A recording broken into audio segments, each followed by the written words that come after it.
Chevrolet Spark na punta mga kaberting, gahi daw lubagon ang manubila or tuyok-tuyokon. Atong i-double check. Sigaw na to ang dashboard kay naa daw magawas power steering indicator malfunction. Na ito on start. So naagidi ay. So unahon na to og tanggal ang negative.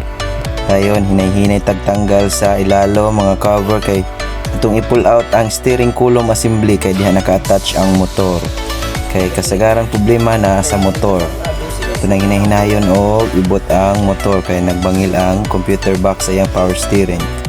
Natanggal na, mao ni siya. Oy, mao giday. Kanang duha ka carbon brush nga nagungot mo na ang hinungdan nganong nagmalfunction ang power steering. Ato na siyang lihaan or hinluan para monipis gamay o di na muungot.